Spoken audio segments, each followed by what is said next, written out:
For most people, a late-night drive is calming. Empty roads, cool air, maybe some quiet music. For Daniel, those drives were routine. He worked the closing shift at a hardware store and usually found himself driving home close to midnight. The route was simple. One long stretch of highway surrounded by fields and woods. It was quiet, predictable, and, at least until one particular night, safe. That evening started like any other. Daniel grabbed a cup of gas station coffee, turned on the radio, and hit the road.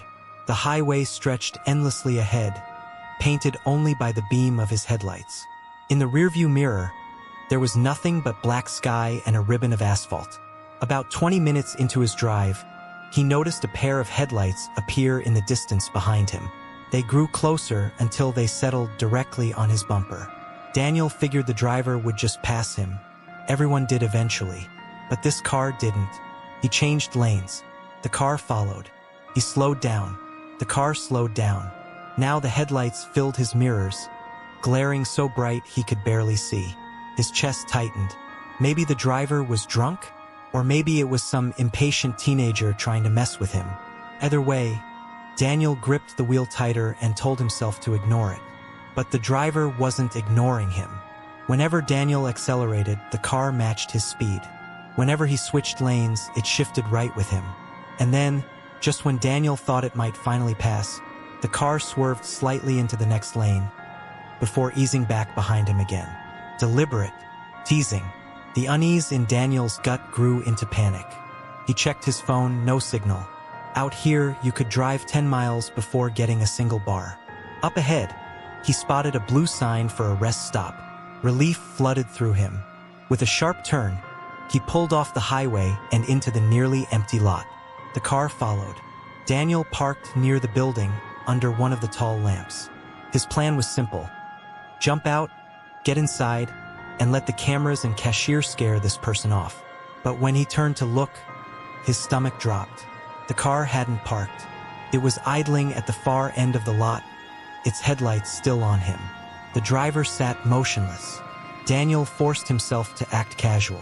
He walked into the building, bought a snack he didn't need, and tried to calm his shaking hands. The cashier looked at him funny, but Daniel didn't explain. Through the window, those headlights still burned in the distance. 10 minutes passed, then 15. Finally, Daniel thought maybe it was safe to leave. The moment he stepped outside, the headlights clicked off. Darkness swallowed the car. Daniel's heart skipped. For a brief second, he thought the driver had left. But then the engine roared to life, and the car began rolling toward him. Daniel sprinted to his own vehicle, fumbling with the keys, and slammed inside. Tires squealed behind him as he tore out of the rest stop. Back on the highway, the chase began again. 80 miles per hour, 90. Still, the car stayed locked on him, like a predator unwilling to lose its prey. Daniel's vision blurred with panic. His hands were slick on the wheel. He prayed for another driver, anyone else, to appear on the dark road. And then, as if his prayer was answered, he saw lights ahead. A cluster of 3 cars traveling together. Daniel floored the gas, merging into their group. He slid between 2 SUVs, heart hammering, his eyes flicking to the rearview mirror. The sedan slowed down. Its headlights shrank in the distance. Then they disappeared entirely. Daniel stayed with the group all the way to his exit. Even after pulling into his driveway, he sat for several minutes, shaking, staring at the street, waiting to see if those headlights would return. They never did. The next morning, he checked his car for scratches, notes, anything that might explain what happened. Nothing. Whoever that driver was, they hadn't wanted to rob him. They hadn't even tried to run him off the road. They had just followed. And that was what unsettled Daniel the most. Because sometimes, not knowing what a stranger wants is more terrifying than knowing. On a dark, empty highway, the scariest thing isn't being alone. It's realizing someone out there has chosen to follow only you. Mark was a truck driver used to long hours behind the wheel. The open road didn't scare him. If anything, he found it peaceful. He'd been driving highways at night for years, and apart from the occasional deer darting across the asphalt, nothing ever unsettled him. that changed on a quiet stretch of road in the middle of nowhere. It was 2 a.m., and Mark was hauling a small load through farmland. The night was thick with fog, his headlights barely cutting through it. There were no other cars in sight, not for miles. He turned down the radio, keeping his focus on the dark road. Then, up ahead in the mist, he saw something that made him ease off the gas. A figure. Someone was standing on the shoulder of the highway. At first, he thought it was just another hitchhiker he'd seen plenty in his time. But as his truck drew closer, details came into focus. The figure was tall, unnaturally thin, with clothes that looked ragged and torn. They weren't holding a sign or a bag or anything at all, just standing perfectly still, staring into the road. Mark slowed down, debating whether to stop, but something about the figure felt wrong. Their posture was stiff, their head tilted at an odd angle, like their neck couldn't hold the weight.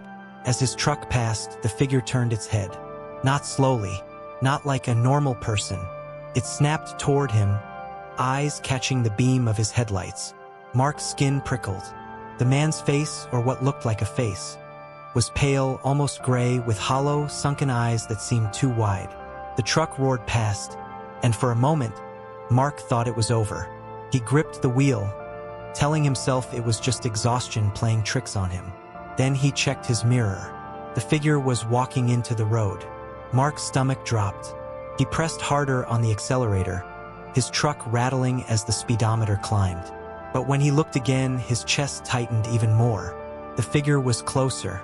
It wasn't possible. He hadn't stopped. He hadn't slowed. Yet somehow, in the space of a few seconds, the figure had covered distance it shouldn't have been able to. Mark cursed under his breath, sweat dripping down his neck. He flipped the radio back on, needing the noise, anything to drown out the pounding of his heart. 5 minutes passed, then 10. The fog grew even heavier. That's when he saw it again. Up ahead, in the exact same spot where he'd first seen it, the figure stood by the side of the road. Mark slammed the brakes, his tires screeching. Couldn't be. There was no way. But as his headlights illuminated the fog, there it was. Ragged clothes, pale skin, head tilted unnaturally. It hadn't just kept up with him. Somehow it had gotten ahead. This time, Mark didn't slow. He pressed down hard on the gas, swerving slightly to give the figure a wide berth. He gritted his teeth, refusing to look as he passed. But his curiosity betrayed him. For a split second, his eyes flicked toward the passenger side. The figure was closer to the road now, leaning forward, almost reaching for the truck. And those eyes, sunken, wide, and unblinking, followed him as he passed. Mark didn't check the mirror. He didn't want to. He just drove, faster and faster, until finally, a green sign appeared, a rest area, 1 mile ahead. He pulled in, parking under the fluorescent lights, his hands trembling as he killed the engine. Other trucks and cars dotted the lot, and the presence of people calmed him. Mark stayed there until dawn, sitting in his cab, chain-smoking cigarettes, too shaken to close his eyes. When he finally got back on the road in the daylight, there was nothing unusual about the stretch of highway. Just fields, fog burned away by the sun, and miles of empty road. But even now, years later, he refuses to drive that route at night. Because whatever he saw on the side of that highway wasn't just a man looking for a ride. Some things on the side of the road aren't asking for help. They're waiting for you to stop. David was no stranger to long drives. He loved the open road, especially at night, when traffic was thin and the quiet gave him space to think. On one chilly autumn night, he was making his way back home after visiting family, his car cutting through winding country roads. The moon hung low, the air was still, and the world seemed empty. That was when he saw her. At first, it was just a silhouette up ahead, someone standing near the edge of the road, arm raised slightly like they were trying to wave down a car. As his headlights swept over her, the details became clearer. It was a young woman, maybe in her 20s, wearing a pale dress that looked out of place for the weather. Her hair was long and dark, tangled slightly in the breeze. David slowed down. It wasn't unusual to see someone stranded, but there was something about her that tugged at him. She didn't look threatening, just lost. Against his better judgment, he rolled to a stop. She leaned down toward his open passenger window. "Could you give me a ride?" she asked softly, her voice thin but polite. David hesitated only for a moment before unlocking the door. She climbed in, folding her hands in her lap. Up close, she seemed even paler, her skin almost translucent under the glow of the dashboard lights. "Where are you headed?" he asked. She gave him a small smile. "Just a little further down this road. I'll tell you when to stop." They drove in silence for a while. David tried making small talk, asking if she was from the area, if she needed to call anyone, but her answers were brief and vague. She didn't offer much, and eventually he let the silence take over. Still, something gnawed at him. Every time he glanced at her, she seemed distant, not just distracted, but like her mind was somewhere else entirely. After about 10 minutes, she finally spoke again. "You can stop just up ahead," she said, pointing to a narrow dirt lane branching off the highway. David slowed, turning his head to look at her. "Here?" he asked, but when his eyes flicked to the passenger seat, it was empty. His stomach dropped. His hands gripped the steering wheel so tight his knuckles turned white. He swore she had been there just a second ago. He could still smell the faint scent of damp earth, like wet leaves clinging to her clothes. Shaken, David pulled over, the car idling as he searched the seat, the floor, the back seat. Nothing. She was gone.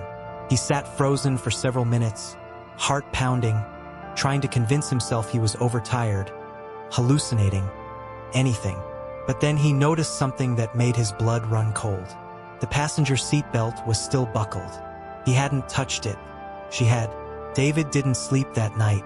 Instead, he drove straight through until he reached home, too rattled to stop. The next morning, curiosity and unease gnawed at him. He told a friend what had happened, half expecting to be laughed at. But instead, his friend grew serious.